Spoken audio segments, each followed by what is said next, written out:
Well, welcome back. And if you tuned in late, I have two people here from Bethany Christian Services, and I'm learning a lot. And I'm so glad to have both of you here. Brooke Thompson is here, and she's an adoption specialist. And Shae Lyles is a counselor. You talk to young women all the time, don't you? Yes, ma'am. I'm a pregnancy counselor. Yes, ma'am. Yeah, you've got to be pretty sharp to know what to say. Exactly. Because obviously many of them are troubled.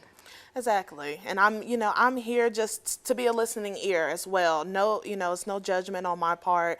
I am here for them and to make sure that whatever information they need, I can give them that, and whatever they need, I'm here for them. And many of the expectant parents we work with are in a time of crisis. They're trying to figure out this huge decision, and so coming to an agency, of course, especially an adoption agency, can be very intimidating. And so we provide services in a non-judgmental, non-coercive atmosphere. We're there to answer their questions and to provide them the support that they need while they make this decision.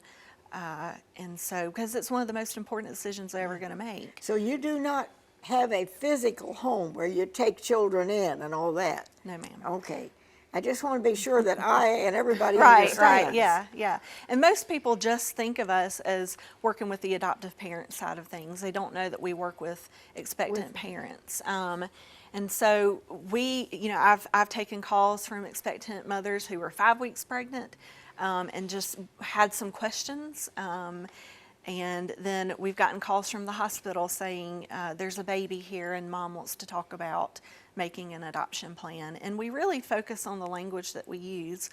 For a long time we've said like what? So you'll hear, well, she gave her baby up for adoption or put her up for adoption. And so we don't use that language because what this mother is doing, she's making a plan for her child. And so that is making an adoption plan. And there's no giving up. There's putting up for adoption comes from a practice a long time ago where children were actually put up on a stage and auctioned off. All right. And so that language has some negative connotations to it. So we really want to empower these women that they are making a choice. They're making a plan for their child because they love their child. And so we start that from the first contact, saying this is your child to make a decision, and we will support you. And if you decide to parent, then if you live in Lawrence County, we're going to figure out what services are there to help it be successful for you. And for our expectant parents who then give birth and place for adoption, make an adoption plan, they can come back for services for as long as they need them. For example, not too long ago, I had a woman come in who had placed her child for adoption, made an adoption plan 14 years ago. Oh my goodness. And so she came and she said, I'm not doubting my decision. I just need somebody to talk to, and it's really hard to find people who understand, so I'm coming to you. See, you never get over that. Well, you carry that with you, that somewhere there's a child out there that belonged to me. Mm-hmm. Well, and not somewhere out there, because most of our adoptions have some level of openness. Okay, so you have a plus in that you have a bridge between people. Right. But a long time ago, that didn't exist. It did not. And adoption is not this one thing that happens at one point in time for a child or a family. It is a journey, and it has its ups and downs, twists and turns, just like any other thing that happens to us, just like a marriage, just like raising your children. And so when a mother comes in and says, I just need to talk, I'm just kind of having a sad day, or maybe something happened in my life and I just kind of need to process, then we're there for them free of charge to help them process through it. Well, do you actually talk to the would-be person who's going to give this child up? Yes, ma'am. As to what they may say, here is this child, I cannot provide for it for whatever reason, and I don't want any more to do. I just want the child to be safe and have a good home, and I'm out of here. there are other people who say, I want to know about my child as the years go by. Right. You must have both types of people. We have a lot more of the people coming in saying, I want to have some level of openness.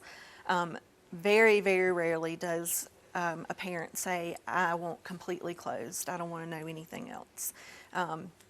Because we talk to them and we talk to our families, and it is scary, and it does sound like the opposite of something you'd want to do, but it really is a beautiful thing, a very beautiful thing. And not too long ago, I was able to be in the delivery room with a mom who needed some support, and she wanted the adoptive parents to be in there with her to do skin to skin. So she already knew who the adoptive parents would be. Our expectant parents, if they want to. That's amazing. And it was probably the most beautiful experience I've ever been a part of. Is it easy? No. But is parenting easy? No. No. So we know that. So, we talk and we provide this honest and factual information about what it can look like and what to expect. And most of all of our expectant parents can choose the family that they want to adopt their child if they want to. Most of them do. So, and of course, you have a whole. They have to be investigated and approved. Right. We do the home study process. They don't just walk in the door and say, "I want to adopt a child." Right. It's not that easy. No, it's not. And I wouldn't call it a difficult process. I would call it an assessment, a thorough assessment, and training. Gosh, parenting is so hard as it is, right? So we all could use a little bit of help. Yeah, anybody who's ever raised a family knows that there are snags along the way. Yeah, so with adoptive parenting, there's just a little bit extra to know about. And so we want our parents to feel equipped to do that well. And I'd like to ask, you actually interact with the would-be mother or father Yes, ma'am. during the pregnancy. Is Yes. that it? Yes, so I'm their point of contact. Like Brooke said, we keep everything separate, where she would be the adoption specialist, and then I am the pregnancy counselor. So I am there for them. So it isn't your position to try to advise them to keep the child or give the child up, right? Right, correct. So I'm there just to be a listening ear. So if they decide that they want to make that adoption plan, I make sure that they have the information on how to go about that way to go about it. Oh, it's kind of a scary thing when you think about it. I mean, being a parent is an enormous responsibility, and it's an ongoing thing. Right. You don't just put your child in first grade and say, oh, now. Right. Right. And there's no manual for parenting in general. No. And so there's no manual or book with all of the answers about how to do adoptive parenting exactly right. Nobody's going to get it right all the time.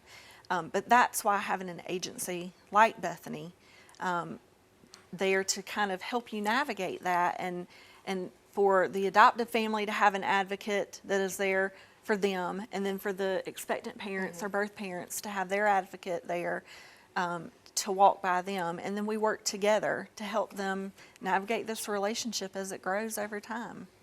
And yet these parents that would be adopting a child, you've done a real lot of research and background, and we spend a lot of time with them, talking to them. We talk if their children are older enough, if they have children in their home that are old enough to talk, we talk to them. We get references. And Shae, before we're out of time, how did you get into this? I know you're new with Bethany, Right. but what brought you to this point? I'm just grateful to be able to be here with Bethany. I love their wraparound services.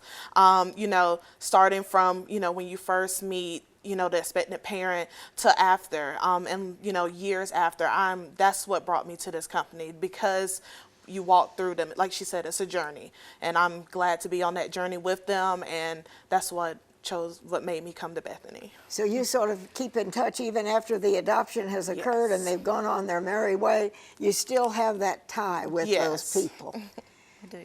to try to help them. And I guess they many times come back to you afterwards and for advice and help. Right, yes. And is there a long waiting list if somebody wants to adopt a child? Well, so our average waiting time in our infant process is about 14 months from the formal application to placement of a child. That's the average that we have. And we do have a phone number, which is an 800 number, 1-800-BETHANY, 238-4269. I think that's right. And if you'd like to jot that down, or I'll keep it here. But do you work with volunteers? Do you ever need volunteers? So to work around our office sometimes, with the direct client services, Because it's you a little have bit to more have difficult. training to Yes. be able to do Right, all of this. right. Because it can get very complicated, I'm sure. And I admire you so much, Shae, for you're stepping into a young girl's life sometimes when they need help most, emotional support. I've been in child welfare for almost 13 years, and I waited for years for a position to open with Bethany because I loved what they did Okay. so much, and it really is. It's not always easy. I don't want to say that walking through difficult things with people is a privilege, but it's not always an easy thing. But it's beautiful. Well, bless you for what you do, and I'll keep the information here. If you'd like more information, I'll have it. Bethany Christian Services. God bless you both. And Thank you for having us. sharing with us today. Yes. And wherever you are, if you have children at home, just pick them up and hug them and give them a cookie. Let's be happy. It's springtime. We'll see you next time.